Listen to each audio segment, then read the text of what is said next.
2014 has been a crazy year for the stock market. We see that the S&P 500, the Nasdaq 100 or the Nasdaq Composite, and Dow Jones Industrial Average, they're all hitting all-time high in 2024 because of the renewed interest in artificial intelligence, and there is expectation of Federal Reserve easing their monetary policy and interest rate. And we're also seeing a very robust economy in America. Now, as the markets are making new highs, as the rallying are happening, we can see that the Wall Street is trying to also increase their S&P 500 year-end target. So this chart shows you here, that's the year-end target from December 11th. Okay, so 3 months ago, like end of last year. So this is the recent year-end target for S&P 500 on March 22nd. And all the green shaded ones are the institutions that have increased their year-end target. Okay, so the highest one we see 5,500, which is about 5% above today's price level at 52.34. So the average year-end target over here is 50.97. We do see a 4% gain from about 3 months ago, but this is still a 2.6% down from today's price. If we look at the median projection went from 5,000 to 5,200.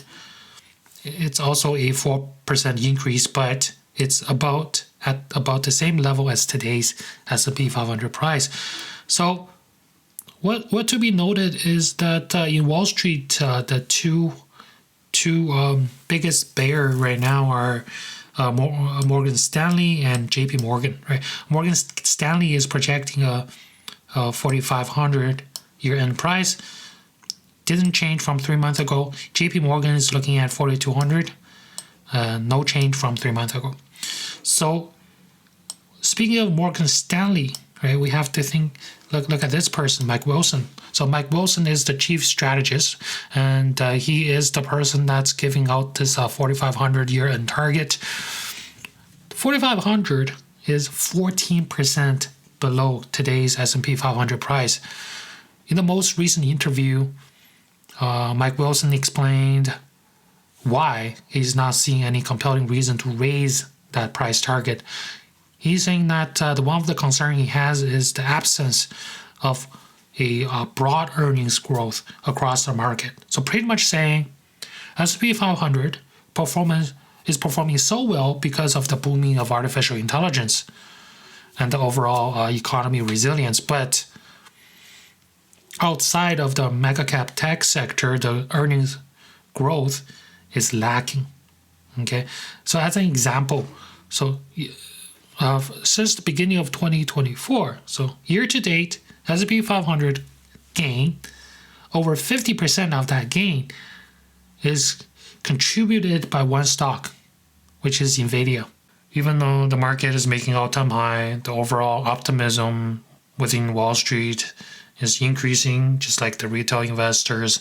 But it's very important to show you this data again, which is a 2-year, 10-year Treasury yield spread or inversion, which means the spread is below zero. Right? The spread is when you're using the 10-year Treasury yield minus the 2-year Treasury yield.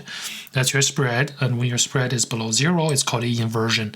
So this chart shows you number of days the inversion has occurred. So right now, our inversion is the longest in American history, which is over 625 days long. Right? That's since July 5th of 2022. It surpasses the previous record of 624 days that happened in 1978, which is the previous high inflation period. So our inversion is longer than that.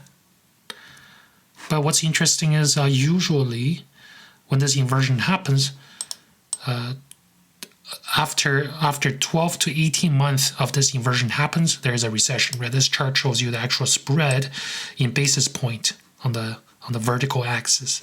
So the gray shaded area are the historical recession periods denoted on these chart.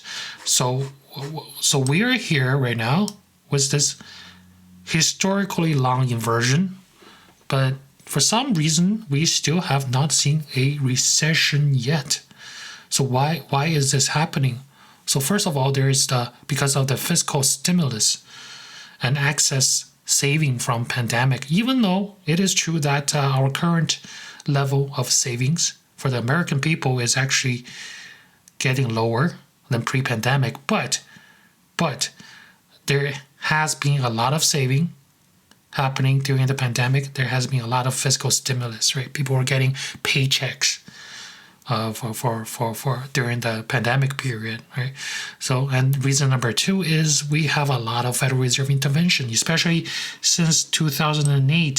Federal Reserve unlocked the skill called quantitative easing. The Federal Reserve has been doing a lot of intervention, more and more intervention. They're learning how to use their tools to stabilize the economy and liquidity, right? So an example is last year, 2023, Federal Reserve stepped in to help the collapse of shadow banks or regional banks like SVB, Signature Bank, the First Republic, right? They just inject liquidity into the market to make sure everything is good. And or they just package up the failed banks into a gift, like wrap it up with a gift wrap and give it to somebody else, like JP Morgan, right?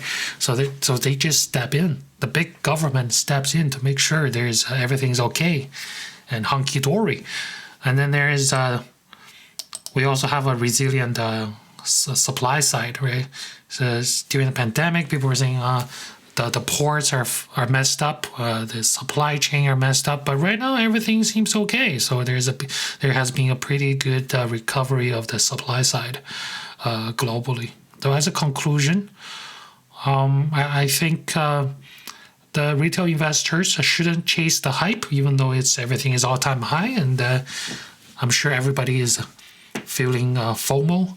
But it's important to stay diversified, meaning not all money to a stock market, maybe some to fixed income, maybe some to real estate, right? And even if you're in the stock market, try diversify, maybe buy multiple stocks, maybe use ETFs, right? And then it's important to remain a long-term investment perspective. That's going to help you navigate through uncertainty, because if you look at the historical market performance over long stretches or long horizons, the market performs well, right? So if you keep your money in there for a long, long time, it's most likely going to end up pretty okay over the long time.